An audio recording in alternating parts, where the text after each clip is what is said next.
I remember back before the 2024 NFL draft, and we talk about it every year on this show, the breakdown of the quarterbacks, right? I talk to coaches and scouts and GMs and allow them to speak freely by granting them anonymity through the course of the process, sometimes to my own detriment, where then I have to spend several days right before the draft defending why I do that story the way that I do. But the league quote in the story back in 2024 was from one longtime personnel man. I want you to read this, okay? This is a really weird draft because there's 6 or 7 quarterbacks I think can start in the NFL. They're all different. They're all good dudes. They're all smart enough. It's going to be really fun to look back in 5 years at this class and see how it went. Hasn't been 5 years. It's been 1 year and 6 games. But look at the 6 quarterbacks that were taken in the first round, in the first 12 picks of that draft.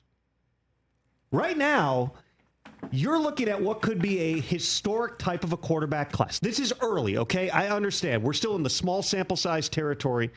J.J. McCarthy, those are literally the only 2 games he started, missed his whole first year because of the knee injury.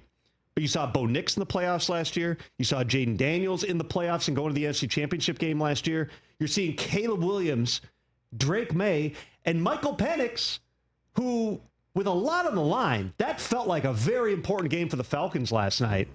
They went up and down the field with that basketball team that they've been building there with Drake London, a little bit of Kyle Pitts, a ton of Bijan Robinson, and put points on. By the way, number 7 quarterback, Spencer Rattler, we put that in small type down there. 1-5 in a really tough spot, but indeed, 7 starting quarterbacks. He's played well. Coming out of that group. For what he's been working with all around him and coaching changes and everything else, Spencer Rattler has at least kept himself in the conversation, which is rare. As a 5th-round pick to go into your 2nd year, still holding on to that starting job.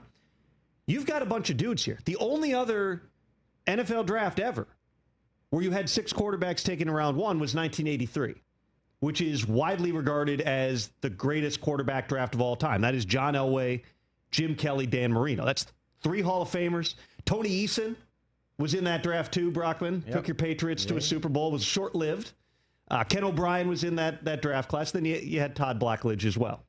They put some respect on Todd Blackledge's name, though, bro. Been a great broadcaster.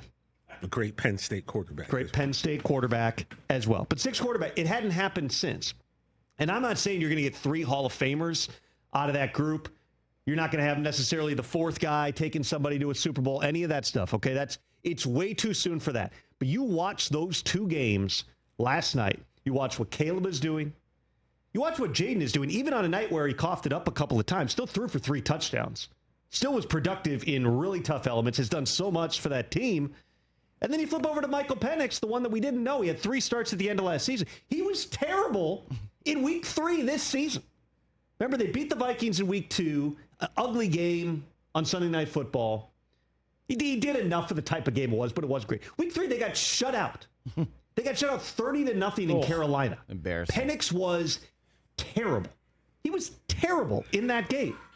They fired an assistant coach the next day. They moved Zach Robinson from the booth to the sideline.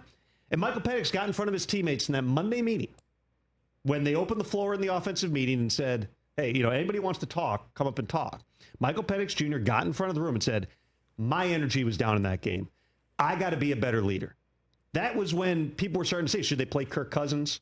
Is this a mistake? Is this not going to be the dude? Since then, he's been really good.